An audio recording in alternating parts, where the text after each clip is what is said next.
நம்முடைய சற்று நேர தியானத்திற்காய் நான் எடுத்துக்கொண்ட வேத வசனம் அது தானியேல் 3வது அதிகாரம் 30வது வசனத்தை வாசிக்க கேட்போம். பின்பு ராஜா ஷாத்ராக் மேஷாக் ஆபேத்நேகோ என்பவர்களை பாபிலோன் தேசத்திலே உயர்த்தினான். ஹல்லேலூயா. பாபிலோன் தேசத்தில் அவர் உங்களை உயர்த்த போதுமானவராய் இருக்கிறார். ஆமென். பாபிலோன் என்று சொன்னால் உலகத்திற்கு அடையாளமாய் இருக்கிறது. இன்றைக்கு சபையில் நாம் வளர்க்கப்படுகிறோம், சபைக்குள்ளாக இருக்கிறோம். ஒரு நாள் வருகிறது, ஒரு ஞாயிற்றுக்கிழமை வந்து ஆலயத்துக்குள் இருக்கிறோம், எல்லா காரியங்களையும் செய்கிறோம். ஆனால் திங்கட்கிழமை திரும்பவும் இந்த உலகத்திற்குள்ளாக போக வேண்டிய ஒரு சூழ்நிலை வருகிறது. வேலை ஸ்தலத்தில் படிக்க வேண்டிய சூழல்கள், எத்தனையோ காரியங்களை நாம் பார்க்க வேண்டி இருக்கிறது. ஆனால் நீங்கள் தேவ சமூகத்தில் நிற்கிற நாட்களில் தேவன் உங்களை எங்கே உயர்த்த சித்தமாய் இருக்கிறாராம்? பாபிலோனில் அவர் உயர்த்த போதுமானவராய் இருக்கிறார். ஆமென். ஹல்லேலூயா. உலகிலே எந்த மனுஷனையும் மேன்மைப்படுத்தவும் கனப்படுத்தவும் வாழ வைக்கவும் கர்த்தருடைய கரத்தினால் மாத்திரம்தான் முடியும். ஆமென். ஹல்லேலூயா. சிலருக்கெல்லாம் என்ன தைரியம் தெரியுமா? பிரதர், நான் நல்லா படிச்சிருக்கிறேன், பிரதர் நான் நல்லா படிச்சிருக்கிறேன், என் ஃபேமிலி பேக்ரவுண்ட்ல இருக்கிறவங்க எல்லாம் பெரிய பெரிய ஆட்கள், இவர்களெல்லாம் இன்னார், இந்த ஏரியால இவங்க பெரிய ஆளு, இந்த துறையில் இவர்கள் பெரிய ஆளாக இருக்கிறார்கள், இந்த இடத்தில் இவர்கள் பெரிய ஆள், டிபார்ட்மெண்ட்ல எங்கால் தான் இருக்கிறாங்க, இப்படி எல்லாம் சொல்லி திரிவார்கள். ஒரு காரியத்தை புரிந்து கொள்ள வேண்டும் என் அன்புக்குரியவர்களே, என்னதான் பெரிய பெரிய ஆட்களை நாம் சுற்றி சுற்றி வைத்திருந்தாலும் மேலே இருக்கிற தெய்வம் இறங்காமல் உன் வாழ்க்கையில் எந்த மேன்மையும் நீ அனுபவிக்க முடியவே முடியாது. நம்புறவங்க மாத்திரம் ஒரு அல்லேலூயா சொல்லுங்க பார்க்கலாம். அல்லேலூயா. ஹல்லேலூயா. கர்த்தர் நினைக்க வேண்டும் ஐயா, கர்த்தர் உன்னை வாழ வைக்க வேண்டும், கர்த்தர் உன்னை கனப்படுத்த வேண்டும், கர்த்தர் உன்னை மேன்மைப்படுத்த வேண்டும். அதுதான் நம்முடைய நம்பிக்கையாகவே இருக்க வேண்டும். ஆமென். நான் ஊழியத்துக்கு வந்த புதுசுல வேலையை விட்டுட்டு ஊழியத்துக்கு வருவேன். ஊழியத்துக்கு போக போறேன், எங்க அப்பா கிட்ட வந்து சொன்ன உடனே எங்க அப்பா யோசித்த முதல் யோசனையே, நம்ம ஃபேமிலியில வேற யாரும் பாஸ்டர் இல்லையே, நம்ம ஃபேமிலியில வேற யாரும் ஊழியக்காரங்க இல்லையே, உன்னை யார் லிஃப்ட் பண்ணி விடுவா, உனக்கு யார் ஹெல்ப் பண்ணுவா, யாரை நமக்கு தெரியும், யாருமே தெரியாதியா, எப்படியா நீ ஊழியம் பண்ண போற, எப்படி இருந்து இவ்வளவு பெரிய பெரிய பெரிய ஜாம்பவான்கள் இருக்கிற உலகத்துல நீயும் ஊழியம் செய்கிறார் என்று வந்தாய் என்று சொல்லி ஒரு யோசனையில் சில வார்த்தைகளை சொன்னார். எனக்கு இன்னும் ஞாபகம் இருக்கிறது. ஆனால் 15 வருடங்கள் உருண்டோடி விட்டது. ஆமென் சொல்ல மாட்டீங்களே. இந்த 15 வருடமும் கர்த்தருடைய வேதத்தை மாத்திரமே நம்பி நின்று கொண்டிருக்கிறேன். ஹல்லேலூயா. ஹல்லேலூயா. இவர்கள் செய்தார்கள், இவர்கள் பண்ணினார்கள், இவர்கள் வாழ வைத்தார்கள் என்று சொல்வதற்கு ஒன்றுமே இல்லை. இந்த ஆண்டவர் மாத்திரமே என்னோடு கூட நடந்து வந்தார். ஹல்லேலூயா. எங்க கோயில் ரொம்ப பெரிய கோயில், பார்த்துருப்பீங்க. அதுல பெரிய சிலுவை இருக்கும் ஃப்ரண்ட்ல. அந்த சிலுவைக்கு முன்னாடி நான் டெய்லி வந்து முட்டி போட்டு ஜெபம் பண்ணுவேன். டெய்லி ஜெபம் பண்ணுவேன், ஆண்டவரே நான் ஊழியம் செய்ய போறேன், நான் ஊழியம் செய்ய போறேன், நான் ஊழியம் செய்ய போகிறேன், நான் என்ன செய்யட்டும் ஆண்டவரே, நான் என்ன செய்யணும், எனக்கு ஒண்ணுமே தெரியாது ஆண்டவரே, ஆனா ஊழியம் செய்ய போறேன், நீர் என்னை அழைத்திருக்கிறீர். 2 தரிசனங்களை ஒரே ராத்திரியில் நான் பார்த்தேன். 2 தரிசனங்களை கர்த்தர் என்னோடு கூட வெளிப்பட்டார். தரிசனங்களை காண்பித்ததும் இல்லாமல் 9 தீர்க்கதரிசிகளை கொண்டு ஒரே வார்த்தையை சொன்னார். இவ்வளவு கன்ஃபர்மேஷனையும் வாங்கிட்டு தான் நான் ஊழியத்திற்கு வருகிறேன் என்று என்னை ஒப்பு கொடுத்து வந்தேன். ஆண்டவரே நான் எங்கே போவது எனக்கு தெரியவில்லை என்று சொல்லி இந்த மாதிரி ஒரு இடத்துல பின்னாடி இந்த உட்கார்ந்து முட்டி போட்டு ஜெபம் பண்ணிட்டு இருக்கும்போது யாருமே இல்லாத சபையில், யாருமே இல்லாத ஆலயத்தில் திடீரென்று ஒரு மகிமை என்னை தூக்கி வீசினது. இதுவரை நான் அப்படிப்பட்ட ஒரு காரியத்தின் ஆலயத்தில் நான் பார்த்ததே இல்லை. தூக்கி வீசினது. நான் போய் விழுந்த இடம் ஒன்று. நான் கீழே விழுந்த பொழுது முதலாவது மேலே அன்னார்ந்து பார்த்தபோது நான் கண்கள் திறக்கப்பட்டவனாய் பார்த்த முதல் காரியம் கர்த்தருடைய பரிசுத்தம் உலாவி கொண்டிருக்கிறது. யாருமே இல்லாத ஆலயம் ஐயா, யாருமே இல்லாத சபைக்குள்ளாக கர்த்தருடைய பரிசுத்தம் மேலே நிற்கிறதை பார்த்து நடுங்கி போனேன். ஆண்டவரே என்னை தொடாதிருப்பீராக, நீர் என்னை தொடாதிருப்பீராக, நீர் என்னை தொடுவீரே ஆனால் என் ஜீவனை விட்டு போகும், நீர் என்னை தொடாதிரும், நீரை தொடுவதற்கு நான் யோகியன் அல்ல என்று சொல்லி கதறினேன். நான் கதறின அந்த நேரத்தில் கர்த்தருடைய மகிமை நிரப்ப ஆரம்பித்தது. நிரப்ப ஆரம்பித்து கர்த்தர் சொல்ல ஆரம்பித்தார், நிச்சயம் நான் உன்னை எடுத்து பயன்படுத்துவேன். ஆமென். ஹல்லேலூயா. அன்று தொடங்கி இன்று வரை எத்தனையோ சபைகளுக்கு போகிறேன், எத்தனையோ மேடைகளை பார்த்திருக்கிறேன், எத்தனையோ ஊழியக்காரர்களோடு பழகி இருக்கிறேன், எத்தனையோ காரியங்களை நான் பார்த்திருக்கிறேன். ஆனாலும் எப்பொழுதெல்லாம் நான் மேடைக்கு வந்து நிற்க சிலர் சொல்லுவாங்க, ஏன் பிரதர் ஒவ்வொரு மீட்டிங்க்கும் பயப்படுறீங்க, ஏன் ஒவ்வொரு வார்த்தைக்கும் பயப்படுறீங்க, ஏன் அடுத்த மீட்டிங் இப்படி டென்ஷன் ஆகுறீங்க, இத்தனை வருஷம் பேசின எக்ஸ்பீரியன்ஸ் இருக்கு. அப்ப நான் சொன்னேன், சபையை வெறும் கட்டடமா பார்த்தா உன் விஷயத்துக்கு நம்ம பேசலாம், அந்த சபைக்குள் நடந்த காரியங்களை நான் பார்த்திருக்கிறேன். ஹல்லேலூயா. நான் நிற்க போகிற இடம் வானத்தையும் பூமியும் உண்டாக்கின தெய்வம் நிற்க வேண்டிய ஒரு இடம். அவர் என்னை நிறுத்தி பேச வைத்திருக்கிறார். ஜாக்கிரதையாய் இருக்க வேண்டும். ஏனோ தானோ என்று பேசக்கூடாது. இன்றைக்கும் சபைக்குள் நடந்து வரும்பொழுது என்ன அறியாத ஒரு பயம் இருக்கும்.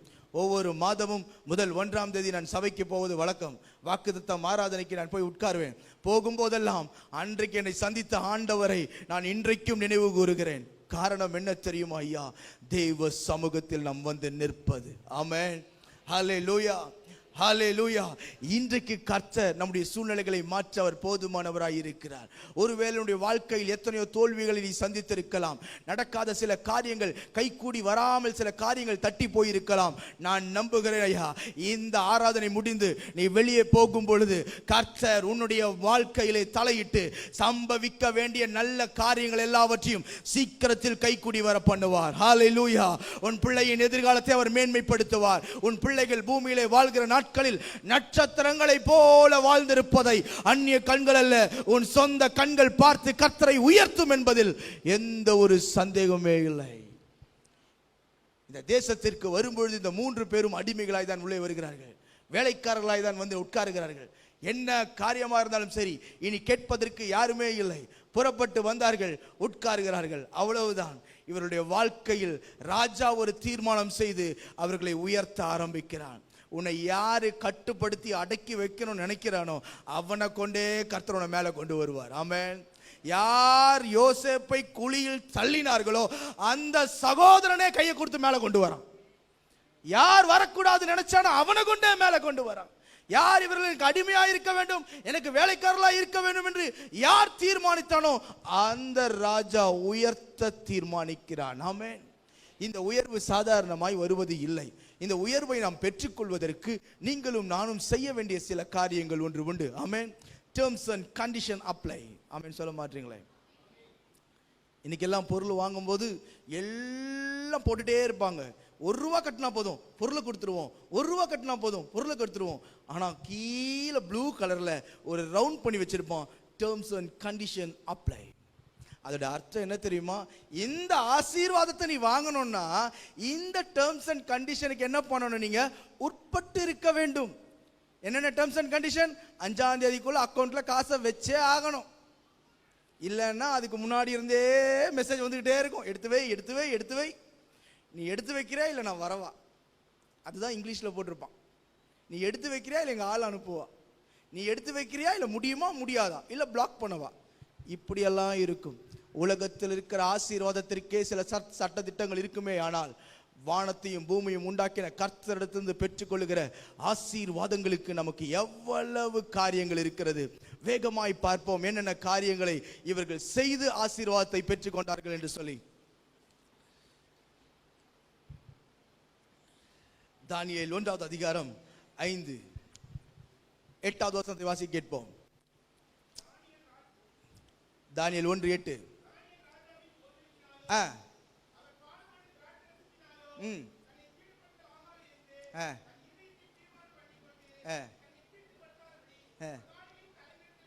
வேண்டிக் கொண்டான். நன்றாய் கவனியுங்கள். இந்த 3 பேரோடு சேர்ந்து இந்த தானியேலும் இருக்கிறார். இவர்களுக்குள் ஒரு தீர்மானம், முதல் தீர்மானம் என்ன? நான் இந்த ராஜாவின் போஜனத்தினால் தீட்டுப்படாதபடிக்கு. நன்றாய் கவனியுங்கள், ராஜாவின் போஜனத்தினால் நான் தீட்டுப்படக்கூடாது. வீட்டை விட்டாச்சு, சொந்த நாட்டை விட்டாச்சு, எல்லாத்தையும் விட்டாச்சு. ஆனால் இப்பொழுது தனியாய் இருக்கிற இந்த சூழ்நிலையில் ஒரு தீர்மானம். இன்னைக்கு எல்லாம் கவனிச்சிங்கன்னா வீட்டை விட்டு வெளியே போன ஆள் என்ன பண்றானே தெரியாது. ஆமென் சொல்ல மாட்டீங்களா? கோயிலில் பார்த்தா அவனை மாதிரி நல்லவன் யாருமே கிடையாது. இன்னாருடைய மகனா அப்படியே தங்கங்க, அவரு சுத்த தங்கம். இன்னாருடைய மகளா, ஐயோ ரொம்ப தாழ்மையான பொண்ணு, ஐயோ இன்னாருடைய குடும்பமா சொல்லவே வேண்டாம் அப்படின்னு அடிச்சு விடுவாங்க. எங்க அவங்க பண்ற ஆக்டிங் அந்த மாதிரி. ஹல்லேலூயா. ஆனா கோயில முடிச்சு வெளியே போன பிறகு, எல்லா ஆராதனையும் முடிச்ச பிறகு, திங்கக்கிழமைன்னு ஒரு நாள் நம்ம வாழ்க்கையில வரும். வருமா வராதா? ஆமாவா இல்லையா? ஆமா தான். அப்ப திங்கக்கிழமைன்னு ஒன்று வரும்போது நீ சில காரியங்களை சந்திக்க வேண்டியது இருக்கும். அல்லேலூயா. அந்த தீர்மானத்தில் நாம் எப்படி இருக்கிறோம் என்பதை சற்று கவனித்து பார்க்க வேண்டும். கர்த்தர் அவனை உயர்த்தினார். தாவீதோடு இருந்தார், யோசேப்போடு இருந்தார், தானியேலோடு இருந்தார், எல்லாம் இருந்தார் தான். சும்மா இருக்கலைங்க, சும்மா இருக்கல ஆண்டவர். சில கிரயம் செலுத்தினார்கள். இன்றைக்கு நாம் என்ன செய்து கொண்டு இருக்கிறோம்? சில தீர்மானங்களை எடுக்கிறோம். ஆச்சா விச்சான பயங்கரமா தீர்மானங்கள். தீர்மானத்தில் நாம் எவ்வளவு பேர் தெளிவாய் நின்று கொண்டு இருக்கிறோம். ஆண்டவரே, நான் உமக்கு விரோதமா இந்த பாவங்களை எல்லாம் செய்ய மாட்டேன். எப்போ? இந்த ஜனவரி மாசம் நல்லா கவனிங்க, 11:45 12 மணிக்கு புது வருஷத்துக்கு, பழைய வருஷத்துக்கும் புது வருஷத்துக்கும் நடுவில் கரையை கடக்கிற நேரம், புயல் கரையை கடக்கிற நேரம். அப்போதான் அப்போ மேடையிலிருந்து பாச சொல்வார், இன்னும் கொஞ்ச நேரத்திற்குள்ளாக கர்த்தர் நம்மை புதிய வருஷத்துக்குள் கொண்டு வர போகிறார். நம்ம ஆளு சும்மாவே இருக்க மாட்டான். அப்பந்தான் கத்தி கத்தி கத்தி ஆண்டவர் அல்லேலூயா சொல்லுவான், கத்தி கத்தி ஸ்தோத்திரம் பண்ணுவான். எதுக்காக ஸ்தோத்திரம் பண்றாங்க? எதுக்காக கர்த்தரை உயர்த்துறாங்க தெரியுமா? ஐயோ இத்தனை வருஷத்தை எப்படியோ தள்ளிட்டு வந்துட்டோம் ஆண்டவரே, இனி இந்த 2026 எப்படி இருக்குமோ எங்களுக்கு தெரியாது, 25 எப்படி இருக்குமோ எங்களுக்கு தெரியாது. அதனால ஆண்டவரே எங்களை காப்பாத்துங்க காப்பாத்துங்க காப்பாத்துங்க காப்பாத்துங்க. சரி, கர்த்தர் காப்பாத்துறதுக்காக நீங்க கெஞ்சுறோம். சும்மா இருக்கணும் வாயை வச்சுட்டு. அந்த நேரத்தில் தீர்மானம் எடுப்பான் நம்மால். தீர்மானம், சட்டென்று ஒரு தீர்மானம். ஆண்டவரே நீர் நீர் நீர் ஆண்டவரே எனக்கு இந்த காரியத்தை வாய்க்க பண்ணினீரே, ஆனால் நீர் வாய்க்க பண்ணிட்டீர்னா ஆண்டவரே, ஆண்டவரே இந்த வேலை மட்டும் கிடைச்சிச்சுன்னா 10ல் 1 கரெக்டா கொண்டு வந்து கோயில்ல வச்சிருமா ஆண்டவரே. தீர்மானம். 10ல் சொல்லுங்களேன், 10ஐயும் கேட்ட மாதிரில ஃபீல் பண்றீங்க. 10ல் 1 தானேங்க. ஆண்டவர் 10 கேட்டிருக்கணும். சத்தியா போயிருமா நம்மால்.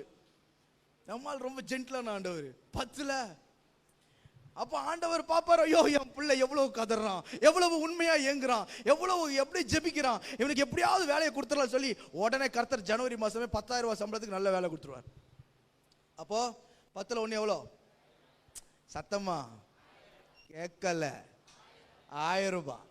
அந்த 1000 ரூபாயை கொண்டு வந்து தட்டில் வச்சு நெத்தியில ஒரு சிலுவை வாங்கும் போது ஒரு சந்தோஷப்படுவான் பாருங்க அந்த ஆத்துமா, சொல்லவே முடியாது. முதல் மாசம் சம்பளம். அடுத்து கர்த்தர் பாப்பாரு, என் பிள்ளை எவ்வளவு உண்மையா இருக்கிறான், என் பிள்ளை எவ்வளவு உண்மையா இருக்கிறான், சே இவனுக்கு சம்பள உயர்வு கொடுப்போம்.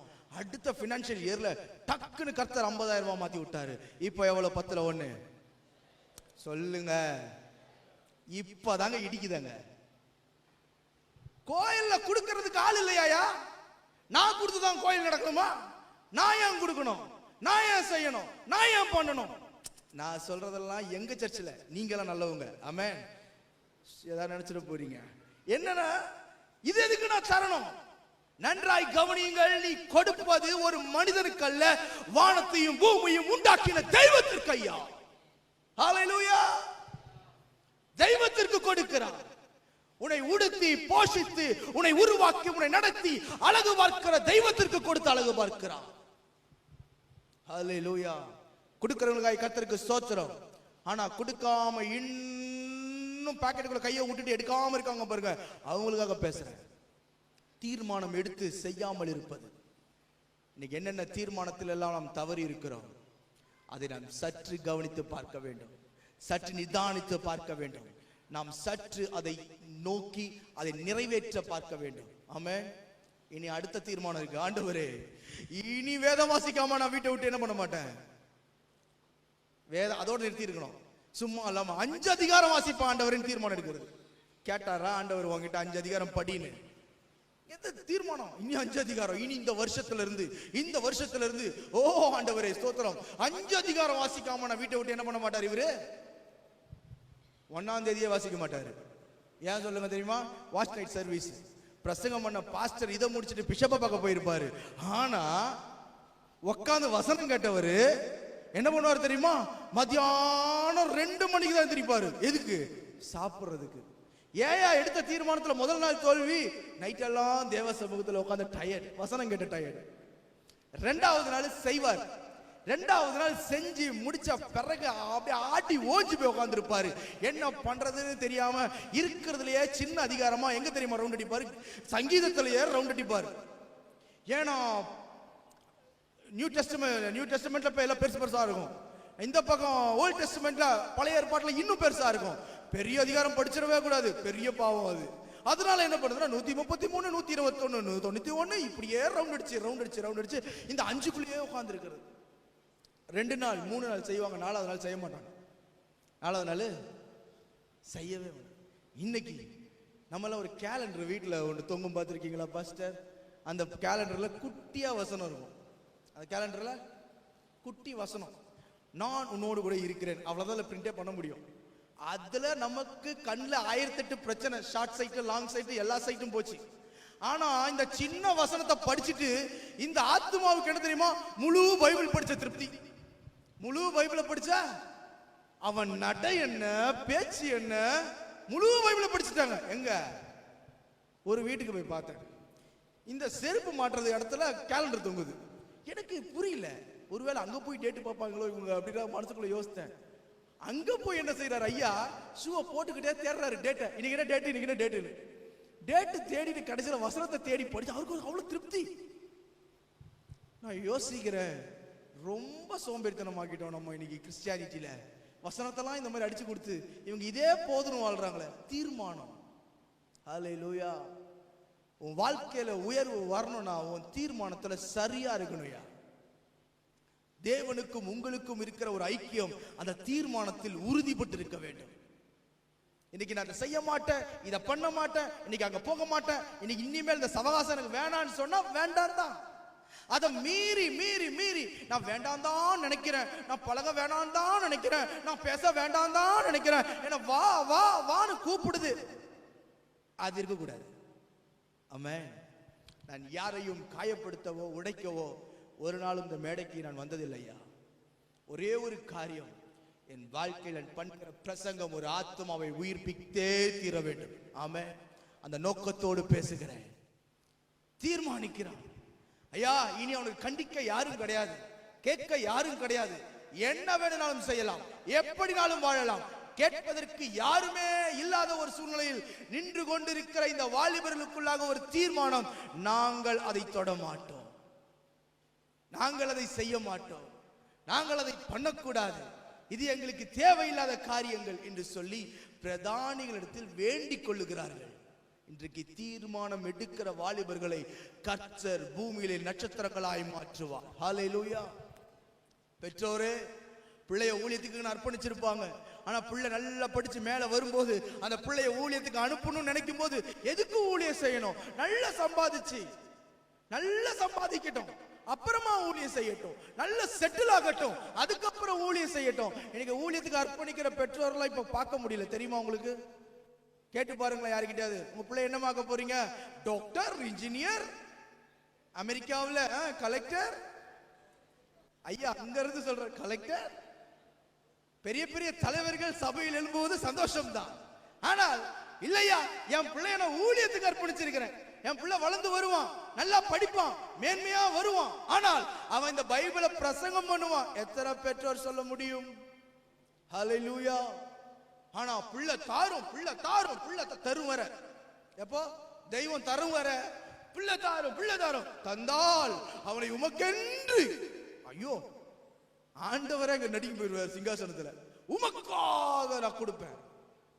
பயவுல எல்லா தீர்மானத்தையும் பண்ணிட்டு செய்யறதுக்கு யோசிப்பேன்.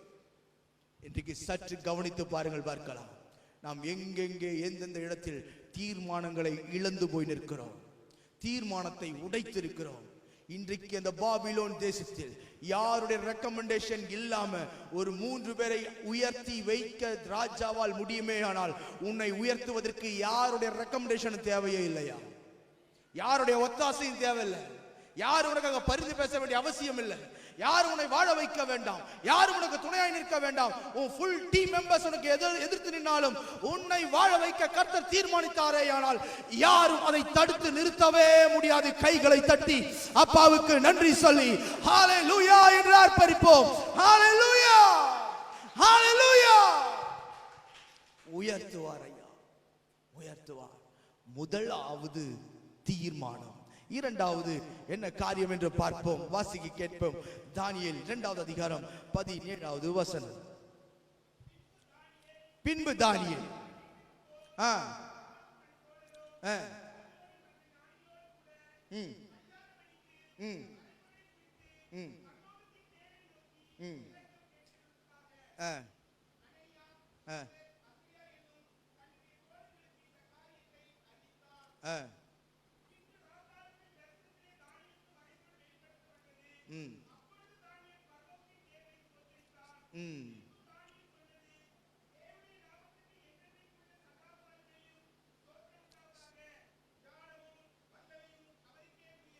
ஹalleluya.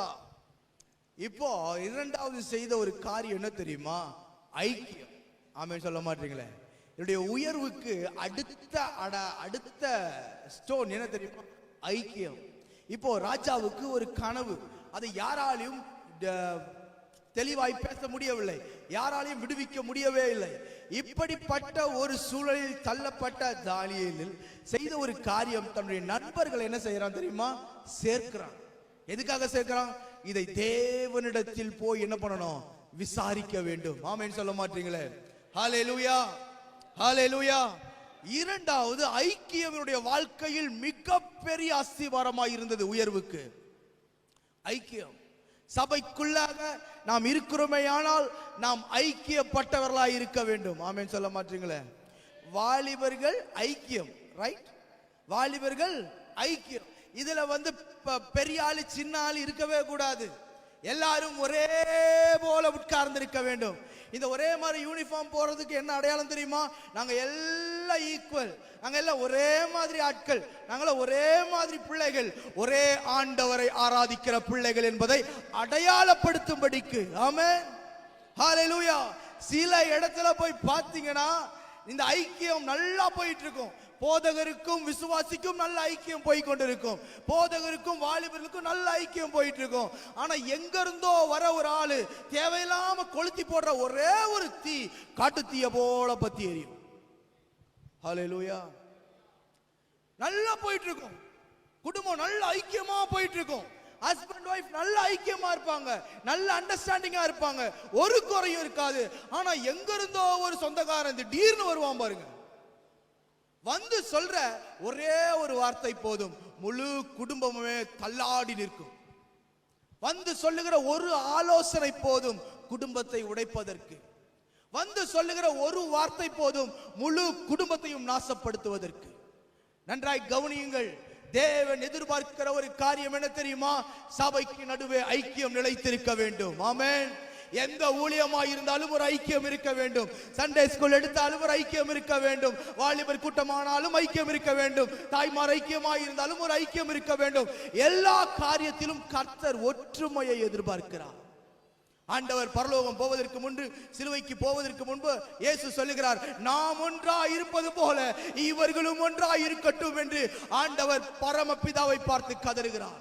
நாம் எப்படி ஒன்றாய் இருக்கிறோம், நாம் எப்படி ஐக்கியமாய் இருக்கிறோம், அதே போல இவர்களும் ஒன்றாய் இருக்கட்டும். பிரிவினை வரக்கூடாது, பிரச்சனை வரக்கூடாது.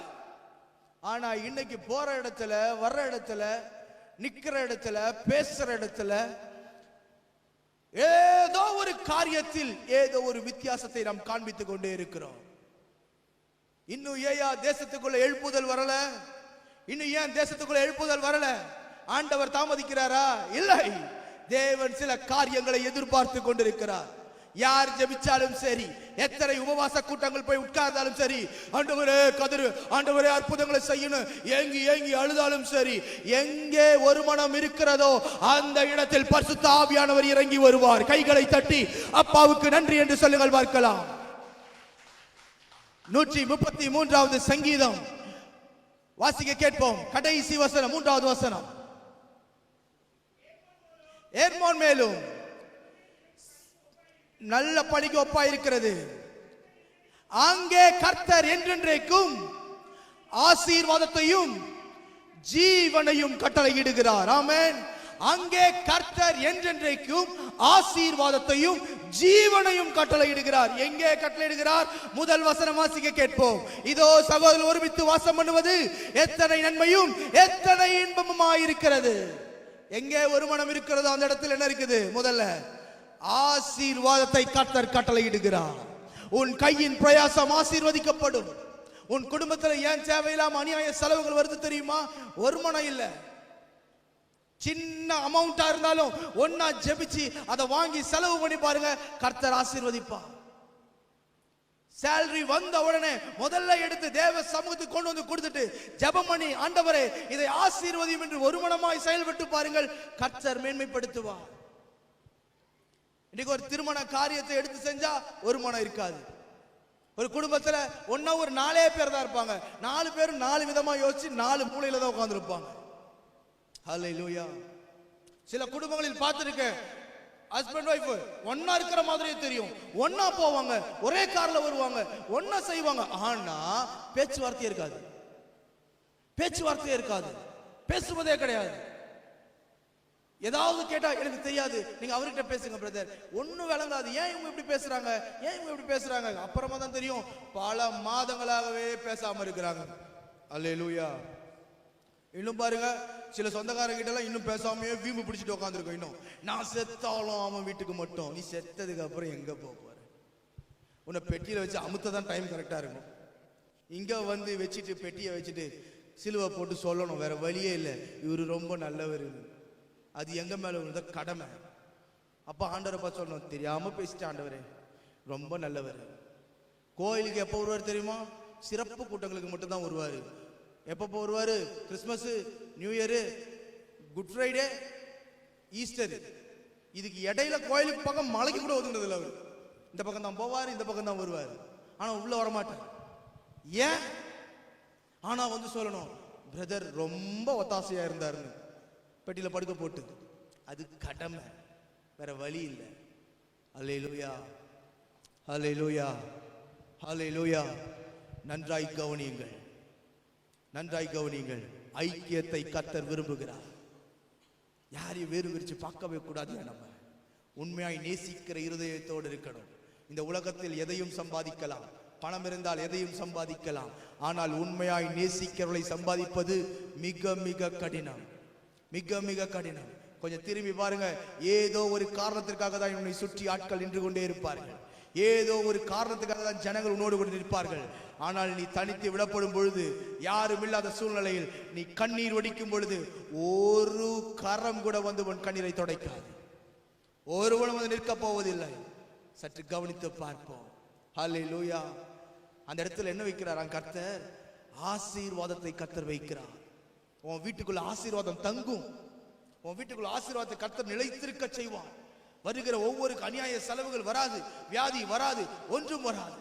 அடுத்தது ஜீவன், அகால மரணங்கள் சம்பவிக்காது. இன்னைக்கு பாருங்க, ரோட்ல போய் பாருங்க, ஹைவேஸ்ல போய் பாருங்க, சின்ன சின்ன வயசு பசங்க, வாழ வேண்டிய வயசு பசங்க அகால மரணம் அடைந்தான், அகால மரணம் அடைந்தான். ஏன் சம்பவிக்குது? வீட்டுக்குள்ள ஏன் என் வீட்டுக்குள்ள நடக்கணும்? கர்த்தர் ஆராதிக்கிற குடும்பத்துல ஏன் இதெல்லாம் சம்பவிக்கணும்? கர்த்தரையே நம்பி இருக்கிற குடும்பத்துக்கு ஏன் இதெல்லாம் நடக்கணும்?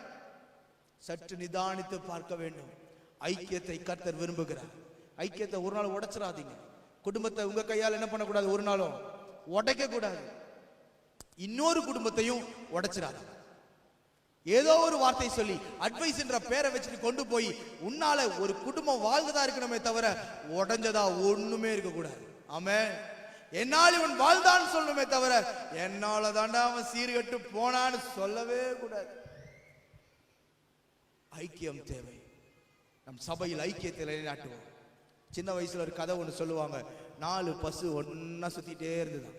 சிங்கராஜாக்கு ரொம்ப ஆசை இந்த கறியை சாப்பிட்டு பார்க்கணும்னு. நல்லா கவனிங்க, சிங்கம் நல்லா யோசிச்சது. இவன் ஒன்னா இருந்தானா கண்டிப்பா பாஞ்சிருவானு, இவன் ஒன்னா இருந்தானா நம்மள ஒண்ணுமில்லாம பண்ணிடுவானுங்க. இந்த சபை ஒன்னா இருந்ததுன்னா, இந்த தூய தோமா ஆலயம் ஒன்னா இருந்துச்சுன்னா இந்த கும்முடி புண்டியா விலைக்கு வாங்கிடுவானுங்க. சத்துருக்கு நல்லாவே தெரியும். ஆமென் சொல்ல மாட்டீங்களா? இவங்க ஒன்னா இருந்தாங்கன்னா இங்க ஒண்ணுமே பண்ண முடியாது. நல்லா வளர்ந்து மேல வருவாங்க. அங்க இருக்கிற பிள்ளைங்களை தான் கர்த்தர் மேல கொண்டு வருவார்ன்ற சத்துருக்கு என்ன பண்ணும் நல்லா தெரியும். ஆனா உன் பிள்ளையோட வாழ்க்கையை உடைக்கணும்னு அவன் முடிவு பண்ணிட்டானா முதல்ல கொண்டு வர்றது கசப்பு, வெறுப்பு, பிரிவினை, தனிமை. ஆமென். அப்படி கொண்டு வந்து நிறுத்திட்டாங்கன்னா இந்த சத்துருவுக்கு நல்ல ஹாப்பி. என்னன்னா இவனை எப்படி காலி பண்ணலாம், இவனை எப்படி நாசம் பண்ணலாம், இவனை எப்படி எல்லாம் உருகுலைய மாத்தலாம், ஐக்கியத்தில் நிலைநாட்டுவோம். ஆமென். ஹல்லேலூயா. இன்னுங்க யாராவது யாருக்கிட்டையாவது பேசாம இருக்கீங்கன்னா வாட்ஸ்அப்ல ஒரு ஹாய் போட்டு குட் மார்னிங் போட்டுருங்க. நாளைக்கு காலையில எல்லாம் ஐக்கியமாயிடும். ஆமென். ஹல்லேலூயா. கசப்பை எனக்கு வளர விடக்கூடாது. உடனே கிளியர் பண்ணி கர்த்தருடைய ராஜ்யத்திற்குள், கர்த்தருடைய பிரசன்னத்திற்குள் நாம் வந்து நிற்க வேண்டும். ஆமென். ஹல்லேலூயா. ஹல்லேலூயா. இரண்டாவது செய்த மிகப்பெரிய காரியம் ஐக்கிய ஜெபம். இந்த ஜெபத்தை ஏறெடுக்கும் பொழுது ஆண்டவர் பிரத்யட்சமாய் பேச ஆரம்பிக்கிறார். அந்த சொப்பனத்திற்கான எல்லா விடையையும் கர்த்தர் சொல்லுகிறார். ஆமென். இதற்கு இதுதான் அர்த்தம், இதுக்கு இதுதான் அர்த்தம். ஐக்கியப்பட்டு ஜெபிக்கும் பொழுது கர்த்தர் விடுதலையை கொடுக்கிறார். ஆமென். அப்போஸ்தலர் 16வது அதிகாரம் 25 பார்க்கும் பொழுது பவுலும் சீலாவும் துதித்து பாடுகிறார்கள். நன்றாய் கவனிங்க. இவர்கள் சிறைச்சாலையில் கதறி கதறி கதறி கர்த்தரை உயர்த்துகிறதை கேட்டவன் என்ன தெரியுமா யோசிச்சிருப்பான், இவனுங்களுக்கு இன்னும் அடிப்பத்தல, இவங்களுக்கு நட்டா போட்டு சாத்துனாலும் எவ்வளவு கத்தி கத்தி ஆராதிக்கிறான் பாரு. என் துக்கத்தை கெடுத்து இவன் பாரு என்னதான் பாடக்கூடாது சொன்னாலும், இந்த இயேசுவை பத்தி பேசாதன்னு சொன்னாலும் உள்ள வந்து ஆராதிக்கிறான் பாரு. இவனுக்கு அடிப்பத்தல. அப்போ அவன் அடிச்சது இவங்களுக்கு வலிக்கல, ஏதோ ஒண்ணு பேசியிருப்பான். ஆனாலும் இவங்க ரெண்டு பேருடைய ஒரு மனம் பாருங்கள். பாடுகள் உண்டு, கஷ்டங்கள் உண்டு, வேதனைகள் உண்டு, துக்கங்கள் உண்டு. ஏது இருந்தாலும் கர்த்தரை உயர்த்த வேண்டிய நேரத்தில் சபை கர்த்தரை உயர்த்தியே தீர வேண்டும். கைகளை தட்டி அப்பாவுக்கு நன்றி என்று சொல்லுவோம். ஹல்லேலூயா. ஹல்லேலூயா. சர்ச்சில் வந்துட்டு கெஸ்ட் மாதிரி உட்காந்துட்டு போக கூடாது, மடிப்பு கலையாம. ஆமென் சொல்ல மாட்டீங்க. ஹல்லேலூயா. இப்படி கையை இறுக்கி பிடிச்சிட்டு எப்பவுமே உட்காரக்கூடாது சர்ச்சில். அப்படிப்பட்ட ஆளுக்கு சுகர், பிபி எல்லாமே வந்துடும். நல்லா கை தட்டி ஆராதிக்கிறவங்க நல்லா ஆக்டிவா இருப்பாங்க. கையை நல்லா தட்டி கர்த்தரை உயர்த்துறவங்க பாருங்க நல்லா ஆக்டிவா இருப்பாங்க. சிலர் பார்த்தீங்கன்னா இப்படி பாக்கெட்ல கை விட்டுட்டே நிற்பாங்க. இந்த பாடலை பாடும் பொழுது எழுந்து நின்று கர்த்தருக்கு என்று தசம பாகம் ஸ்தோத்திர காணிக்கை அப்படின்னு சொல்லி ஒரு பாட்டு பாடுவாங்க. அப்போ ஒரு பாட்டு பாடும்போது எல்லாரும் பாடலை பாடும்போது கைகளை தட்டி பாடுவோம் ஒரு வார்த்தை சொல்லிடுவாங்க. ஆனா நம்ம ஆள் என்ன பாக்கெட்ல இருத்தி கையை உள்ள விட்டுட்டு இப்படி எங்க கோயில்ல உட்காந்து இப்படி ஆடிட்டு இருப்பான் பாவம். சிலவன் இருக்கிறான் இனி வித்தியாசமான கேரக்டர். கண்ணை திறந்து இப்படியே தான் பாப்பா, கண்ணு சிமிட்டாது, கண்ணை திறந்தே தூங்குவான். கண்ணை திறந்து எனக்கு ஒரு கூட்டத்தில் அப்படிதான் நானும் கத்தி பிரசங்கம் பண்றேன். அந்த அம்மா இப்படியே தான் பாக்குது.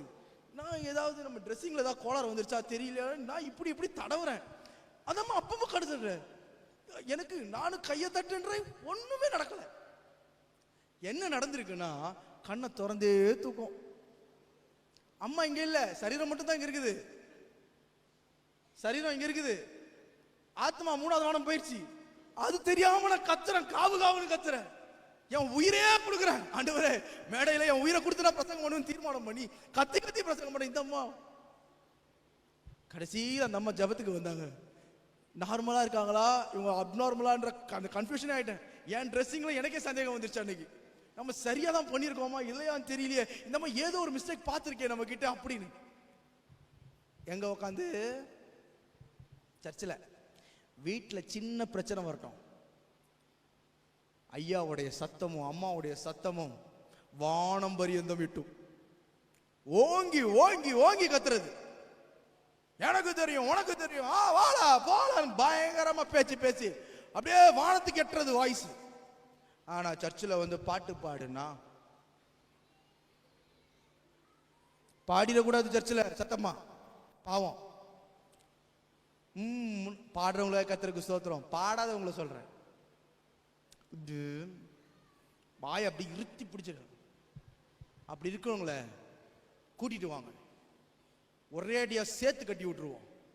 கொஞ்ச நாளைக்கு முன்னாடி மாஸ்க் போட்டு அலைஞ்சோம்ல, அது இன்னும் வசதியாக போச்சு. சும்மாவே நம்மால் வாய் திறந்து போட மாட்டான், இதில் மாஸ்க் போட்டு வானா சுத்தம் வாயை திறக்கிறதே கிடையாது. அன்னைக்கு மூட்டின வாய் தான் இன்னைக்கு பல வாய் அப்படியே தான் இருக்குது. மாஸ்க் போட்ட ஃபீலிங். நல்லா உயர்த்துமா கர்த்தரை, நல்லா ஆராதி கர்த்தரை, நல்லா மகிமைப்படுத்து, நல்லா அவரை உயர்த்து அப்படின்னு சொன்னா திறக்க மாட்டோமே. ஏன்னாக்கா தான் திறக்க மாட்டோம். எத்தனை பிரசங்கத்தை கேட்டிருப்போம், அங்கெல்லாமா திருந்திட்டோம். உன் பிரசங்கத்தை கேட்டு திருந்துறதுக்கு நன்றாய் கவனியுங்கள். அநேக சிரிக்கிற முகங்களை பார்க்கிறேன். உங்களை சொல்லலைங்க, எங்க ஏரியாவில் சொல்றேன். சத்தத்தை உயர்த்தி அவரை உயர்த்த வேண்டும். ஐக்கியப்பட்டு நீ கர்த்தரோடு சேர்ந்து அவருடைய ஆவியோடு இணைந்து அவரை மகிமைப்படுத்தும் பொழுது வானத்தில் தேவனுடைய சிங்காசனம் இருக்கிறதோ இல்லையோ, பூமிக்கு நிச்சயம் கடந்து வரும். உன் அருகே இயேசு வந்து நிற்பார். உன் தோள் மீது கரம் வைத்து சொல்வார், நான் உன்னோடு கூட இருக்கிறேன் என்று சொல்லி. ஹல்லேலூயா, ஹல்லேலூயா. அவர் ஒரு நாளும் கைவிடவே மாட்டார். அடுத்த காரியம், அவர் செய்த காரியம் என்ன என்று பார்ப்போம். ஐக்கிய ஜெபம். மூன்றாவது, தானியேல் 3வது அதிகாரம் 17வது வசனத்தை வாசிக்க கேட்போம்.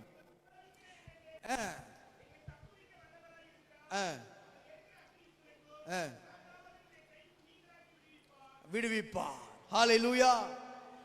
ஆண்டவர் மேல் வைத்திருக்கிற அசைக்க முடியாத விசுவாசம். ஆமென் சொல்ல மாட்டீங்களே?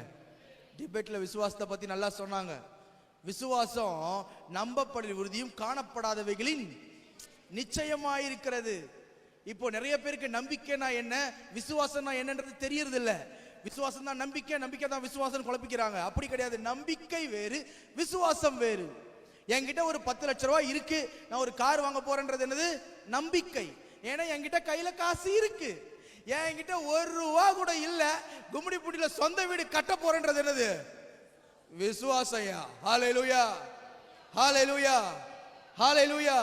என்கிட்ட ஒண்ணுமே இல்ல, BMW வாங்க போறேன்றது என்னது? விசுவாசம்.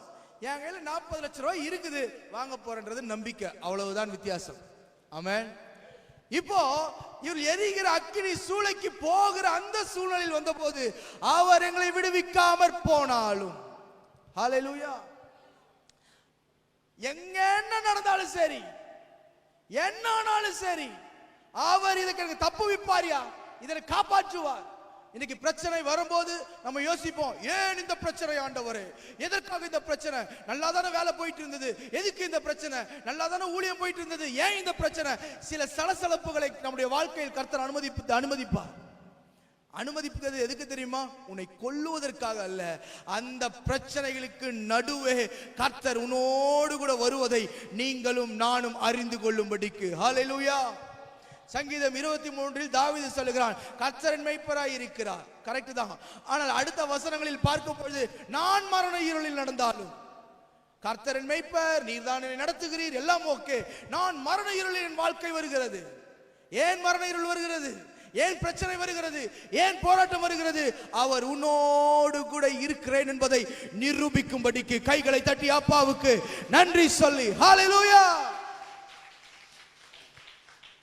2011வது வருஷம் ஒரு பயங்கரமான ஆக்சிடென்ட்ல நான் மாட்டிக்கிட்டேன். பைக் ஆக்சிடென்ட்ல நான் மாட்டும்போது நான் கொண்டு போயிட்டு ஐசியூல படுக்க போட்டாங்க. அப்போ நான் உள்ள போறேன். எனக்கு பேர் வச்ச பாஸ்டர் வெளியே போறாரு. பாஸ்டர் ரெவரண்ட் ஜேம்ஸ் ஐயா அப்பா இருந்தாங்க. அவங்க இறந்துட்டாங்க, அவங்க வெளியே போறாங்க. நான் உள்ள போறேன். என்னுடைய சூழ்நிலை இருண்ட சூழ்நிலையாய் மாறினது. காதுல பிளட் வந்திருக்கு, தொண்டையில இருந்த பிளட், என் சரீரம் முடுகுலைந்து போயிருக்கு. என் முகம் மாத்திரம் பெருசா வீங்கி இருந்தது. இன்னும் இந்த சைடெல்லாம் பார்த்தீங்கன்னா தழும்பு இருக்கும். என்னதான் மேக்கப் போட்டாலும் அந்த தழும்பு போகாது, அது அப்படியே இருக்கும்.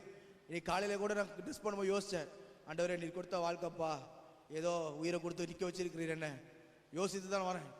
காரணம் என்ன தெரியுமா? அந்த தள்ளப்பட்ட அந்த சூழ்நிலையில் என் இருதயத்தில் வந்த முதல் கேள்வி என்ன தெரியுமா? ஏன் ஆண்டவரே, ஏன் ஆண்டவரே, ஏன், எதற்காக இதை அனுமதித்தீர்? ஏன் இதை அனுமதித்தீர்? ஏன் இந்த போராட்டம்? எதற்காக இந்த நெருக்கம்? நான் ஏன் இப்படி படுத்திருக்கணும்? நான் திரும்பி எழும்பி நடப்பனான்னு தெரியலையே ஆண்டவரே அப்படின்ற சூழ்நிலையில் நான் இருந்த நேரத்தில் ஆண்டவர் சொன்னார், இந்த மரண இருளில் நீ படுத்திருக்கிற இதே இடத்துல உன் பக்கத்தில் நான் இருக்கிறேன். ஹல்லேலூயா. பயப்படாது, பயந்துராது. ஏயா வீட்டுக்குள்ள பிரச்சனை வருது, ஏன் திடீர்னு ஒரு நெருக்கடி வருது, ஏன் ஒரு போராட்டம் வருது? எதுக்கு தெரியுமா? ஒரே ஒரு காரியத்தை அறிந்து கொள்ள வேண்டும். அந்த பிரச்சனை, அந்த போராட்டத்திற்கு நடுவே கர்த்தர் உன் அருகே நடந்து வந்து கொண்டே இருக்கிறார். ஹல்லேலூயா. கர்த்தர் எளிமை நடக்க வைத்தார், என்னை எளிமை நடக்க வைத்தார், நார்மலாய் மாற்றினார், எல்லாவற்றையும் மாற்றினார். எல்லா டெஸ்டும் நார்மலாய் மாறினது. அடுத்த நாளே ஒரு பக்கம் சர்ச்சில் இருந்து கூட்டமாக வராங்க ஜெபம் பண்றதுக்கு விசுவாசிங்க எல்லாம். ஒவ்வொரு மெம்பர்ஸா வந்து ஜெபம் பண்றாங்க. எல்லா ஜெபம் பண்ணி எல்லாரும் ஊழியக்காரங்களாம் ஜெபம் பண்றாங்க. ஏன் நடந்தது, ஏன் நடந்தது? என்னுடைய கேள்வி எல்லாம் ஏன் அப்படின்ற ஒரு வார்த்தை தான். ஏன் ஆண்டவரே? இன்னைக்கு நான் தலைகாணி வச்சு படுக்க முடியாது, என்னால தலைகாணி வச்சு நான் படுக்க முடியாது. படுத்தேன்னா காலை எழும்ப முடியாது, கழுத்து வலிக்க எனக்கு. அதனால பிளாட்டா தலை வச்சு தான் இன்னைக்கும் படுத்திருக்கேன். 10 வருஷத்துக்கு மேல ஆச்சு, நீ அப்படிதான் படுத்திருக்கிறேன். காரணம் ஏன் சொல்றேன்? எதற்காக? அந்த மரண இருளுக்கு நடுவே இயேசு நம்மோடு கூட வருகிறார். அந்த பிரச்சனைக்கு நடுவே வருகிறார். இவர் தூக்கி அவர் தப்புவிப்பாரியா? நீங்க எத்தனை பேருக்கு விசுவாசம் இருக்கு? எத்தனை போராட்டங்கள் வந்தாலும், எத்தனை நெருக்கங்கள் வந்தாலும், என்னை வாழ வைக்கிற தெய்வம் என்னோடு கூட இருக்கிறார், என்னை நடத்துகிற தெய்வம் என்னோடு கூட இருக்கிறார். 1000 தலைவர்கள் மாறலாம், என்னென்ன சூழ்ச்சிகள் செய்யலாம், எத்தனையோ அரசியல் கட்சிகள் மாறி போகலாம், புது அரசியல் கட்சிகள் வரலாம், புதிய சட்ட திட்டங்கள் எல்லாம் தேசத்திற்குள் வரலாம். எது வந்தாலும் எது போனாலும் உன்னை கர்த்தர் வாழ வைக்க தீர்மானித்தாரே ஆனால் அது யாராலும் தடுத்து நிறுத்தவே முடியாது. யாராலும் தடுத்து நிறுத்த முடியவே முடியாது. காரணம் என்ன? இயேசு உங்களோடு கூட இருக்கிறார். ஹல்லேலூயா. அவர் உங்களோடு கூட இருக்கிறார். ஐயா, எரிகிற அக்கினி சூளைக்கு அவர் தப்பு வைப்பார். அவள் மேல் இருக்கிற விசுவாசம், அவர் மேல் இருக்கிற விசுவாசம், அசைக்க முடியாத விசுவாசம், குருட்டுத்தனமான விசுவாசம், அப்படியே நம்புகிற ஒரு விசுவாசம், கேள்வி கேட்பதல்ல விசுவாசம், கேள்வி கேட்டு விசுவாசிப்பதல்ல. ஆண்டவர் சொல்லிட்டார்னா சொன்னதுதான். ஆண்டவர் சொல்லிட்டார்னா, மேன்மைப்படுத்துவன் சொல்லிட்டார்னா சொன்னதுதான். உன்னை வாழ வைப்பேன்னு சொல்லிட்டாருன்னா சொன்னதுதான். உன்னை கனப்படுத்துவன் சொல்லிட்டாருன்னா கனப்படுத்தியே தீருவான், கனப்படுத்தியே தீருவான், நிச்சயம் கனப்படுத்துவார். 2006வது வருஷம் டாக்டர் டிஜிஎஸ் தினகரன் கொடைக்கானலுக்கு வந்திருந்தார். அப்பொழுதுதான் ஊழியத்துக்கு போன புதுசுல அப்போ பயங்கரம். அப்போ நாங்கள் உட்காந்து ஜெபம் பண்ணிட்டு இருக்கோம். ஒரு நாள் காலையில் தினகரன் அங்கிள் மேடைக்கு வராங்க. அவங்க தான் அன்னைக்கு ஈவினிங் சர்மன், அவங்க மெசேஜ் அவங்க தான் கொடுக்க போறாங்க. எனக்கு இதெல்லாம் எதுவும் தெரியாது. ஆனால் நான் போய் நிற்கிற நேரத்தில் காலையில் ஒரு சத்தம் என் காதலை கேட்டது, இன்னைக்கு நான் உன்னை உயர்த்துறேன் அப்படின்னு. முதல் எக்ஸ்பீரியன்ஸ், ஒரு சத்தம் காதலை கேட்கறது, முதல் எக்ஸ்பீரியன்ஸ். ஓடி போய் படுத்துட்டேன், பயந்து போய். யாரோ வந்து சொல்லிட்டான் நம்ம கிட்ட, இது ஏதோ நடந்து போச்சுன்னு பயந்து டென்ஷன். என்ன நடக்க போதோ, ஏது நடக்க போதோன்னு பயத்துல போய் படுத்திருந்தா. அன்னைக்கு சாயந்தரம் அதோடைய ஏசோலைக்கிறாருடைய மேனேஜர் வந்து என்கிட்ட சொல்றாரு, தம்பி இன்னைக்கு அங்கிள் உனக்கு ப்ராஃபஸி பண்ண போறாங்க. உன் வாழ்க்கையில நடந்து முடிஞ்சது, நடந்துட்டு இருக்கிறது, நடக்க போறது, 3த்தையும் ப்ராஃபஸி சொல்ல போறாங்க. ப்ராஃபஸிக்கு ரெடியா இருக்கிறியா அப்படின்னு. என்னால் நம்பவே முடியவில்லை. அங்கிள் எந்த அங்கிள் அப்படின்னு. அங்கே இன்னைக்கு தினகரன் அங்கிள் வராங்க ஸ்டேஜுக்கு. அவனே அன்னைக்கு போய் நிற்கிறேன், என்னை மேலே கொண்டு போய் காமிக்கிறாங்க. இந்த பையன் தானா அப்படின்னு கேட்குறாங்க அவர்கிட்ட. அவர் ஆமான்னு சொல்லி ஓரமா உட்கார சொல்றாங்க. ஏன்னா நான் வர்றதுக்கு முன்னாடி அவருக்கு ஒரு அடையாளத்தை கர்த்தர் காண்பித்திருக்கிறார். ஒரு ப்ளூ டை போட்டு ஒருத்தன் வருவான் அப்படின்னு. அன்னைக்கு நான் ப்ளூ டை தான். அதே மாதிரி மேலே போய் நின்னா நடந்து போறேன். அவர்கிட்ட போய் என் கையை கொடுக்குறேன். அவர் என் கையை பிடிச்சாரு. கையை பிடிச்ச உடனே வேகமாய் ப்ராஃபஸி எல்லாம் சொல்லி முடிச்சாரு. சொல்லி முடிச்ச பிறகு, இதுதான் தம்பி உங்க வாழ்க்கையில நடக்க போகுது, சந்தோஷமா இருங்க அப்படின்னு சொல்லி அவர் என்னை அனுப்பினார். தினகரன் அங்கிள் இப்போ போயிட்டாங்க கிளம்பி. அதுக்கப்புறம் அந்த கிரவுண்ட்ல யார் தெரியுமா தினகரன் அங்கிளா மாறினது? நான் தான். அல்லேலூயா. ஏன் தெரியுமா? எல்லாம் சுத்தி வந்துட்டாங்க. உங்களுக்கு தானே ப்ராஃபஸி பண்ணாங்க, உங்களுக்கு தானே ப்ராஃபஸி பண்ணாங்க, உங்களுக்கு தானே ப்ராஃபஸி பண்ணாங்க. ஆமா ஆமாயா. ஏன் சொல்றேன் தெரியுமா? அந்த மீட்டிங்கோட ஸ்பான்சர்ஸ் எல்லாம் ஃப்ரண்ட்ல உட்காந்துருக்காங்க, விஐபி சீட்ல. 4 லட்சம் 5 லட்சம் 10 லட்சம் கொடுத்த ஆட்கள் எல்லாம் உட்கார்ந்துருக்காங்க. அவங்க ஃபேமிலி எல்லாம் உட்கார்ந்து இருக்கிறது. அந்த கிரவுண்ட்ல எங்கேயோ ஒரு மூலையில உட்கார்ந்து இருந்த என்னை கர்த்தருடைய கண்கள் மாத்திரமே பார்த்ததையா. ஹல்லேலூயா. அவர் நினைச்சிருந்தாருன்னா அந்த ஸ்பான்சருக்கு அவருடைய பிள்ளைங்களை கூட்டு ப்ராஃபஸி பண்ணிருக்கலாம். அவர் நினைச்சிருந்தாருன்னா அந்த ப்ராஃபஸி யாருக்குனாலும் சொல்லி இருக்கலாம். பெரிய ஸ்பான்சர் யாருன்னு பார்த்து கூப்பிட்டு அவங்களுக்கு ஜெபம் பண்ணிருக்கலாம். இல்லை, எந்த பெயர் அட்ரஸும் இல்லாத என்னை பரலோகத்திலிருந்து ஒரு கண்கள் பார்த்தது. யாருக்குமே எனக்கு தெரியாது ஐயா, யாருக்குமே எனக்கு தெரியாது. தெரியாத என்னை மேடையில் ஏற்றி நிறுத்தி பெரிய தீர்க்கதரிசிக்கு அருகே கொண்டு போய் நிறுத்தினார். நான் இன்றைக்கும் நினைவு கூறுகிறேன்.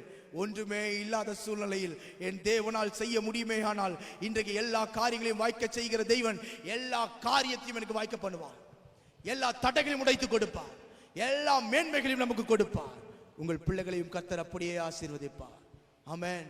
விசுவாசம், வார்த்தையின் மேல் இருக்கிற விசுவாசம், கர்த்தருடைய வார்த்தையை விசுவாசி, அவருடைய வாக்குத்தத்தங்களை விசுவாசி, அதை நம்பி நம்பி நம்பி செயல்படு.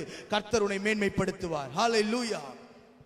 அடுத்தது அவர்கள் சொல்லுகிறார்கள், அவர் எங்களை தப்புவிக்காமற் போனாலும். அந்த வார்த்தை எதை குறிக்கிறது தெரியுமா? முழுமையான அர்ப்பணிப்பு. முழுமையான அர்ப்பணிப்பு, முழுமையாய் தேவனுடைய சமூகத்தில் தாழ்த்துவது. இன்னைக்கு எல்லாம் கொடுத்துருவாங்க, பணம் கொடுத்துருவாங்க, எல்லாம் கொடுத்துருவாங்க, எல்லாத்தையும் கொடுப்பாங்க. அதை கொடுக்குறேன், இதை கொடுக்குறேன், எல்லாம் கொடுக்குறேன். ஆனா சில கொடுக்க முடியாத சில காரியம் இன்னைக்கும் சிலருடைய பாக்கெட்டுக்குள்ள என்ன பண்ணுது? உட்காந்துக்கிட்டே இருக்குது. எல்லாத்தையும் விட்டுருவேன் ஆண்டவருக்காக, எல்லாத்தையும் ஆண்டவருக்காக தூக்கி வீசிடுவேன், எனக்கு எதுவுமே வேண்டாம். ஆனா இன்னும் சில காரியங்கள் என்ன பண்ணுது உள்ள? சொல்லுங்களேன். சில பழக்கம் என்ன பண்ணுது? இன்னும் பாக்கெட்டுக்குள்ளே தான் இருக்கு, எடுத்து வெளியே எறிய முடியல. ஆனா பேச்சு பார்த்தீங்கன்னா எல்லாத்தையும் கொடுத்துறேன், எல்லாத்தையும் கொடுத்துறேன், எல்லாத்தையும் கொடுத்துறேன். சில காரியம் கொடுக்காம உட்கார்ந்து கொண்டிருக்கிறோம். ஹல்லேலூயா. என்னுடைய அர்ப்பணிப்பை பரலோகம் கவனித்து பார்க்கிறது. நான் யோசிச்சேன், அக்கினி சூளையை ஏத்த ஏத்த வானத்துல இருந்து ஆண்டவர் மதகுகளை திறந்து தண்ணியை ஊற்றி அந்த அக்கினியை பொசுக்கிறதுக்கு எவ்வளவு நேரம் ஆகும்? அந்த அக்கினியை ஒண்ணுலமாக்குறதுக்கு எவ்வளவு நேரம் ஆகும்? பண்ணவே இல்லை ஆண்டவர். பார்த்துட்டே இருக்கிறார். என்னதான் பண்றாங்க பார்க்கலாம், என்னதான் செய்யறாங்க பார்க்கலாம், என்னதான் செய்யறாங்க பார்க்கலாம். கடைசி நேரத்தில் பேக் அடிக்கிறானா பார்க்கலாம். இல்ல ஆண்டவரே, உமக்காக, ஆமென், உமக்காக நான் நிற்கட்டும், உமக்காக நான் நிற்கட்டும், உமக்காக நான் ஓடட்டும். இறங்கி வந்த உடனே ஆண்டவரால் சிங்காசனத்தில் உட்காரவே முடியலங்க. உடனே நான்காவது நபராய் ஒரு ஆண்டவர் உள்ளே இறங்கி தேவ புத்திரனுக்கு சாயலாய் அந்த அக்கினிக்கு நடுவே உலாவி வந்து கொண்டிருந்ததை எல்லாருடைய கண்களும் பார்த்தது. கைகளை தட்டி அப்பாவுக்கு நன்றி சொல்லுங்க பார்க்கலாம். ஹல்லேலூயா. நல்ல கையை தட்டி அப்பாவுக்கு ஆமென். சூடு ஏறும், சோதனைகள் ஏறும், பிரச்சனைகள் ஏறும், நெருக்கங்கள் ஏறும், நிந்தனைகள் ஏறும், அவமானங்கள் ஏறும். துப்பாதவனாம் காரி துப்பான், அவனை பார்த்து பேசாதவெல்லாம் பேசுவான் பேச்சு. யார் யாரெல்லாம் நிராகரித்து தூக்கி ஓரமா நிக்க வைப்பான். ஆனாலும் நீ எல்லா சூழ்நிலையும் பொறுமையாய் நிற்கிறத பரலோகத்திலிருந்து ஒருவர் பார்த்துட்டே இருப்பாரு. என்ன நிராகரிக்கிறாங்க பிரதர், என்ன ஒதுக்குறாங்க பிரதர், நான் ஒரு யூஸ் அண்ட் த்ரோ பிரதர், என்ன நல்லா யூஸ் பண்ணிப்பாங்க பிரதர், என் வேலைக்கு யூஸ் பண்ணிப்பாங்க, ஹெல்ப்புக்கு யூஸ் பண்ணிப்பாங்க, காசுக்கு யூஸ் பண்ணிப்பாங்க, அப்புறம் என்ன தூக்கி ஓரமா நிறுத்திடுவாங்க. இப்படி எல்லாம் நீ யோசிக்கலாம்.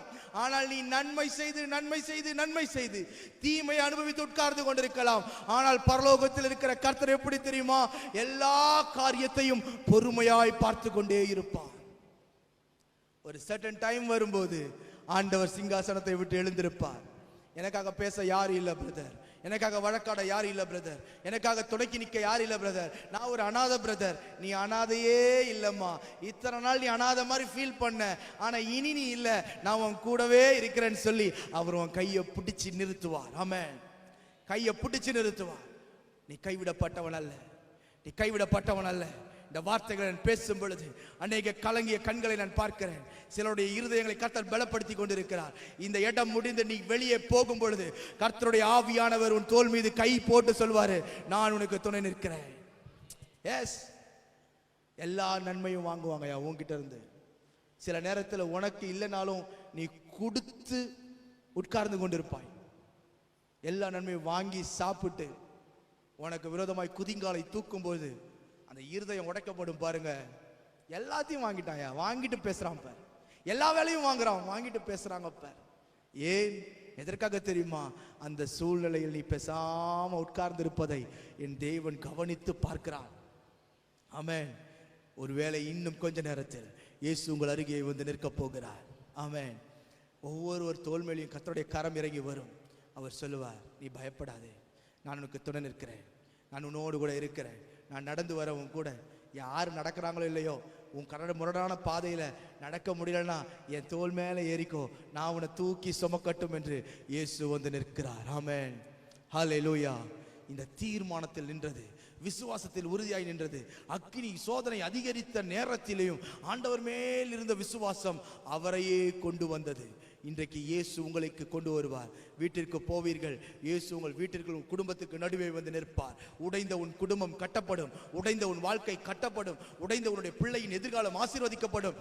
என்னென்ன காரியங்கள் எல்லாம் இழந்து போய் நின்றேன் என்று யார் யாரெல்லாம் யோசிக்கிறீர்களோ அத்தனை பேருக்கும் கர்த்தர் இரட்டிப்பாய் கொடுத்து மேன்மைப்படுத்தி நிலைநிறுத்த போகிறார். நாம் யாவரும் அப்படியே எழுந்து நிற்கலாமா தேவ சமூகத்தில் வேகமாய்?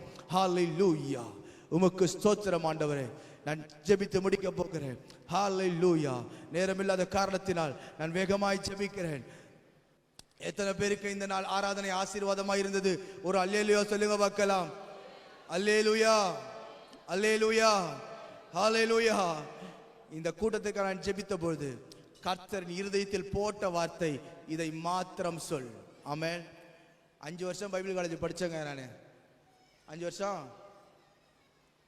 நான் படித்த படிப்பை கொண்டு வந்து இங்கே பேசுகிறேன்னு வைங்களேன், உன் இருதயம் ஆறுதல் அடையாது, தேர்தல் அடையாது, பலப்படாது. நான் படிச்சுட்டு கொண்டு வந்த எல்லா புக்கையும் கட்டி பேக் மேலே கட்டி மேலே தூக்கி போட்டேன். அன்னைக்கு தூக்கி போட்டது இன்னைக்கு வரைக்கும் எடுக்கல.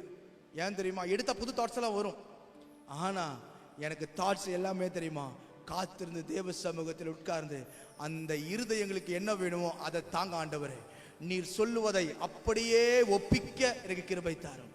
நீர் சொல்லுவதை மாத்திரம் நான் பேசட்டும். ஹல்லேலூயா.